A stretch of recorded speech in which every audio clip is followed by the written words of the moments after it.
Hello, everybody. This is Cindy Nierenberg. Welcome back to my YouTube channel, AY260.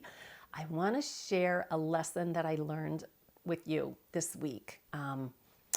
I ended up gaining 1.4 pounds this week. So that's kind of set me back on my goal. So this morning I weighed in at 336.8, which is a 1.4 pound gain.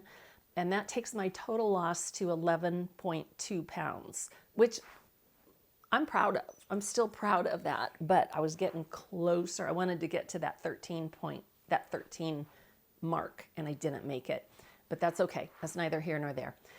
I learned something very valuable this week. And you guys know that in my coaching, I always talk about this behavioral model. You have a thought, the thought creates a feeling, your feelings drive your actions create your results. And as I was journaling, I uncovered this thought that I think very often, and that is, I don't like to be uncomfortable. Well, you know, if you're trying to reach a goal, there are going to be moments when you're going to have to step outside of your comfort zone to get to that goal.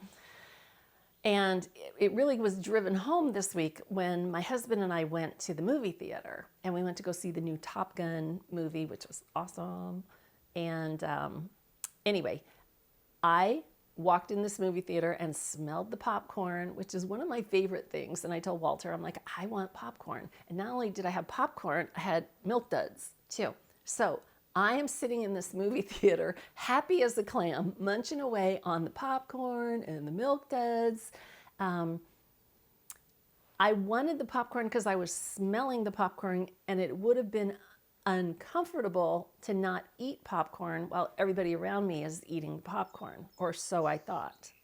Turns out I ate the popcorn, I ate the Milk Duds, I came home, and I felt miserable and uncomfortable because I had all this stuff in my system, and my belly was pooching out, and I had all the salt I could just feel. Oh my gosh. So I was going to be uncomfortable one way or the other. Am I sorry that I ate the popcorn? No. Am I sorry that I gained the 1.4 pounds? No. I had a great time at the movie theater, and it was an experience.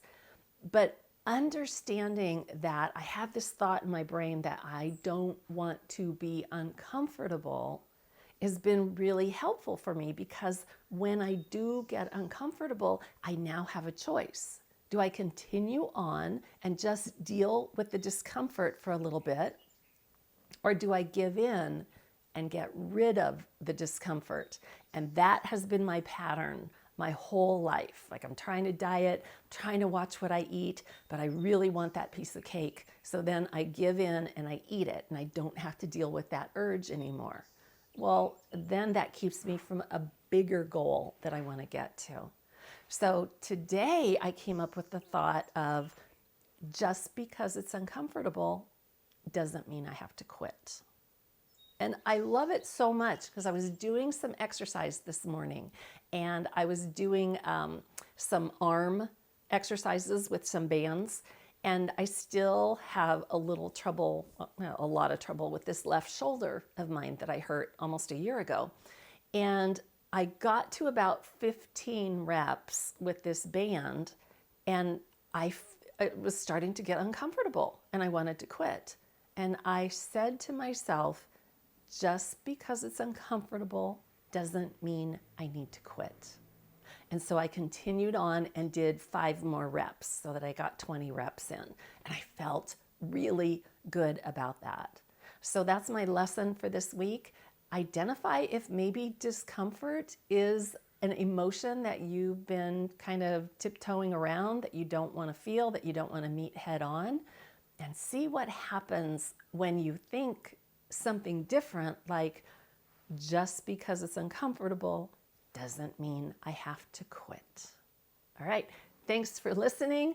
I'm hoping that next week, no, I'm not hoping, I'm deciding right now that next week I'm going to get those 1.4 pounds off and more. All right. I'll see you next week. Bye.